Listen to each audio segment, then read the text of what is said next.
Hello there, welcome to the Saroy channel, wherever you are in the world, and I do hope you're exceedingly well, sending you so much love, each and every one of you. Keep yourself lovely and cosy and warm, and I don't know what time of the day it is where you are, but get that lovely hot beverage, cocoa, coffee, tea, whatever it is you drink, because I've got a fabulous story for you tonight. But before we get started, don't forget to subscribe to the channel, click the notification bell and the thumbs up, and let's get started with tonight's story. Dear Sarah and all your lovely listeners, I grew up in the 50s, possibly a long time before some of you may have ever been born. I was raised in a small town where everybody knew each other. Where we lived was very rural and rustic, and the population was not big at all. My father built the home where we lived from scratch, as he came from a family of master builders, and he even went to England to learn stone masonry, so he knew how to put stones together on top of each other to make stone walls without any cement or fillers, which takes remarkable skill and is not easily learnt.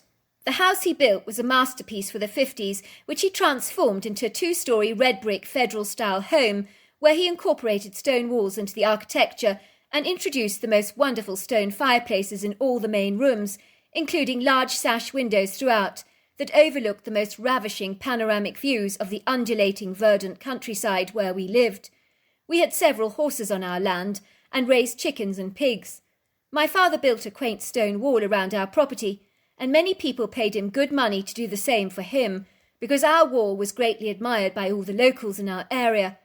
As in the heart of the English countryside, you can find many of these quaint stone walls built with perfection, one stone upon another, and all of them are stunning.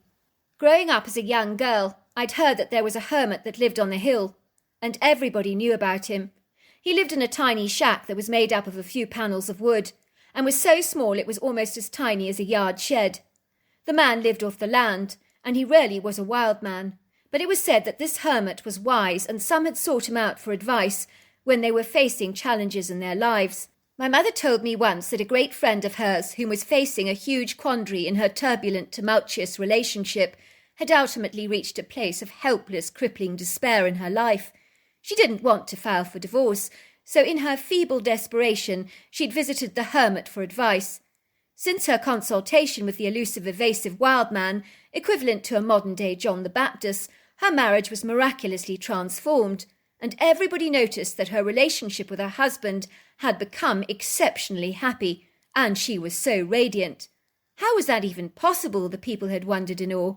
How could something be fixed that had been irredeemably broken? For they were always the couple in the town with the tempestuous, fiery relationship that people actually took wagers on in believing it would fail, because they were an incongruous, unsuitable pair at the very best of times. But suddenly it would seem they had become the perfect match. Wow, I said. Did she tell you what the hermit told her? Of course not, said my mother. You can never share the secret. Then there was a man who'd lost his leg in an accident, and he was so depressed because he could not play soccer anymore. So he also visited the hermit. What happened? I asked. Well, after he visited the hermit, he became a PE instructor at a local school, and he never looked back and was always happy. Then there was the time when a woman was told she couldn't have children, and she felt her life had no purpose, and after seeing the hermit, she actually adopted 2 children. It sounds to me as if the hermit was just giving good practical sound advice, I said. Oh, but it was much more than that, said my mother. These people physically, mentally and emotionally changed after their visit with him. They were just so radiant. It exuded from every pore of their bodies. It's hard to explain. It was so miraculous, their transformation. Well then, why doesn't he set up shop as a therapist, I said sarcastically, so that everybody can see him? Because, darling, my mother said, he's a wild man that is one with the natural world. He lives off the land, sleeps under the stars, and knows all the animals. You cannot just visit him willy-nilly. No one can. Why not? I asked. Because he will always turn people away, unless their energy field is of a turquoise hue. What does colour have to do with energy field? I asked. Apparently we all have frequencies known as vibrations, my mother told me. Everyone has their own energy signature, just like plants, animals, humans, and even colours.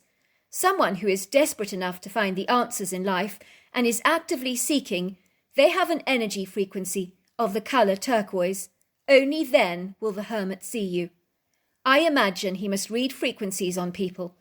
I gather Tesla said that you understand the universe when you understand energy, frequency and vibration.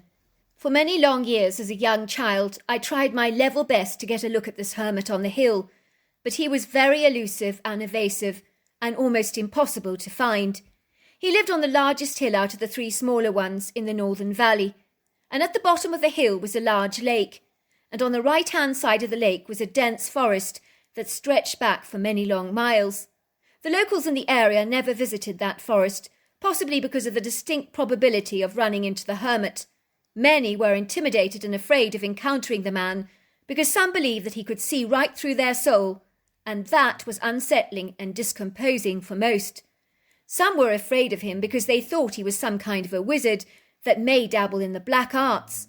But anyone who had ever visited him described him as a man of God who was one with the natural world. Even though some of the locals feared the hermit or wild man, I was very curious and intrigued by him, and also determined to seek him out. I knew the hermit would never ever talk to me, because I doubted that my energy field possessed a turquoise hue. But I desperately wanted to see this man for myself, and there was a deep, unexplainable longing and yearning in my heart to encounter him, of which was unfathomable. One day in early spring, when the winter months had all but receded, and the snow had melted away, to be replaced by the glorious rays of sunshine that filtered over the verdant valley. After a long, arduous, cold winter, it was a welcome relief. I was bedazzled and beguiled by the hilly countryside that was carpeted with pretty white spring flowers, and I watched in awe as colourful butterflies literally darted from one flower to another. It really did feel like spring. I knew in my heart that this was the quintessential perfect day to search for the hermit. Why I felt this way, I did not know. I walked down the long, narrow, uneven dirt road that was covered in rocky pebbles, until I finally reached a very pronounced fork at the end of the road, and turned to my right. I continued ambling along this precariously rugged path, until I came to a large clearing where there was a silvery lake, fringed by a very sizable hill, which was reflected upon its gleaming watery surface. It was common knowledge that this was where the hermit lived. I walked past the small lake, and climbed up the steep verdant hill that was speckled with yellow spring flowers. Finally I came upon the dilapidated shack that was falling apart at the seams. I peered inside, and the place was tiny, rudimentary and basic as you can get. There were animal skins scattered upon the floor, a large boulder used as a makeshift chair, and a huge gathering of stones covered with a long shelf that was clearly used as a table. There was a metal plate, spoon and bowl, and a couple of large pots, possibly used for cooking, a selection of sharp knives, and there was a glass container filled with salt, and that was how basic and Spartan this place actually was. I was surprised to see no matches, torches, spades or rifles in the shack. Surely if you lived off the land, you needed fire starters, torchlights and rifles, but this man had none of these essential basics. It was decidedly odd as far as I was concerned, but these mysteries intrigued me all the more about this curious man, and I was not going to give up on my search to find him. It then occurred to me that the hermit could be in the Sylvan, and so I decided to seek him out with dogged determination. Surely he was there, as where else could he possibly be? Bear in mind I had not been into the woods before, and it wasn't used by any of the locals.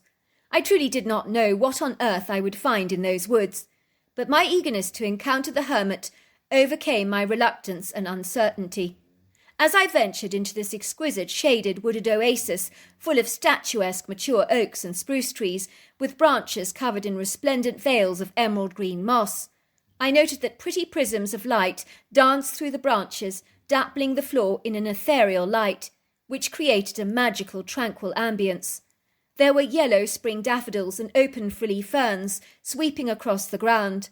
One thing struck me straight away, and that was how open the forest appeared, as there were perfect dirt trails everywhere. It was as if someone had cleared away a lot of the dense undergrowth, thinning it out and removing the less necessary small saplings that so often steal the space. I wondered if all this open space was in fact the work of the hermit. I thought it lightly. I knew that this place was special, with an enchanting energy, serenaded by the joyful chorus of pretty birdsong. I encountered some white-tailed deer, looking at me rather curiously. They didn't even run away, which was surprising, as these gentle creatures are usually very skittish, but not these ones. As I ventured boldly into the forest, I could see no sight or sound of the hermit, and I was beginning to feel bitterly disappointed. Maybe he wasn't here after all. I was just about to turn around when I heard this whistling sound. It was incredibly pretty, almost bird-like, but I knew it had to belong to the hermit. I could feel my heart fluttering in excitement, and I crept towards the sound because I wanted the hermit to see me and not to turn me away. As I approached the whistler, I realised that the person that was whistling was not a person at all, but a colossal wild man with ape-like influences, covered in long flowing silvery hair, and he was about 7 foot tall and 600 pounds. I think the thing that staggered me the most was the gargantuan size of this thing. It boggled my mind. I know I should have been terrified, but shock has the extraordinary capacity to suppress and almost hijack your fear, especially when something you encounter defies all rational explanation. It is possible I was not certain how to react, for I couldn't fathom what I was discerning. The critter had a distinct V-shaped torso, typically seen in conditioned high-performance athletes, as indeed every part of his sinewy body rippled with muscle definition and tone. I noted that his vast shoulders easily exceeded 3 feet in width, while his legs were short and powerful, and his arms exceedingly long, like that of a primate. The creature possessed a dome-shaped head that folded into the shoulders in a flowing sweep. I could not discern any evidence of a neck. The grey leathery face was the texture and colour of a rhino hide, with a prominent wrinkled brow ridge, flat nose, and deep-set dark brown eyes. Upon discerning my appearance, the unguarded critter appeared astonished. I imagine he did not have to be elusive in this wood-green, because seeing humans in there was exceedingly unlikely to ever happen, because no one ever visited the area. The critter was unprepared for our random encounter, and he didn't know how to react to me, any more than I knew how to react to him. For a long while we just stared at each other, locked in a powerful gaze that seemed almost hypnotic, as both of us became like stone statues, frozen in time. It was like being face to face with an apex predator that potentially could kill you in a heartbeat. Should I run, I wondered, or should I stand my ground? I really cannot explain how I felt, because I don't even think I knew. I think I was more muddled and confused because I hadn't expected to see a wild ape man in the forests of North America. I didn't even know that such creatures existed. I did something extraordinarily crazy. I looked directly at the creature and spoke to him as if he was human. "I'm so sorry to bother you," I said. "I was looking for the hermit on the hill, and when I heard you whistle, I thought you must be him." The creature looked at me, and his forehead contorted into wrinkles, as though puzzled, but I think he knew I was trying to communicate with him. Suddenly I heard a man's deep voice saying, "That would be me. I'm the hermit." As the man stepped forward, the humanoid ape seemed to visibly relax, and the hermit spoke to him in a chattering sound, and I listened to this hermit talking to the creature in what I can only describe as a monkey language. They kept talking together, backwards and forwards. It was utterly extraordinary. I'd never seen a human who could talk to animals before, like this man could. My mother was right. This celestial man knew the animals and was one with the natural world. But there was something about his radiant ambrosial countenance that was also angelic and outer-worldly. I always remember that I often wondered if he was, in fact, an angel. "What was he saying to you?" I asked the hermit, as the strange humanoid critter nodded at me and finally glided away with a seamless grace. "He was saying you're out of place in the woods and do not belong here. He did not know what you were doing here and was concerned about you." "What did you tell him?" I asked. "I told him that you are on a quest to find me." The hermit was a man with a whiter-than-white hair and a long white beard that was 17 inches long. He had a sun-kissed rugged face and the brightest, most beautiful blue eyes that I've ever seen. They were like pools of the most glorious blue water.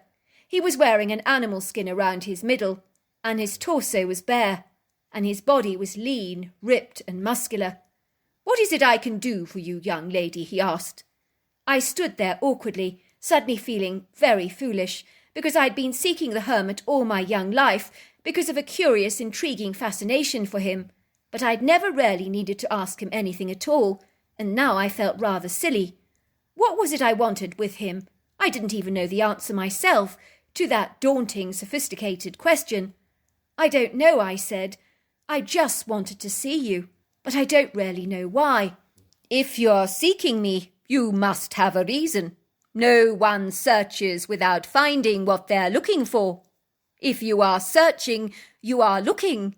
And if you look hard enough, you will find what you are looking for.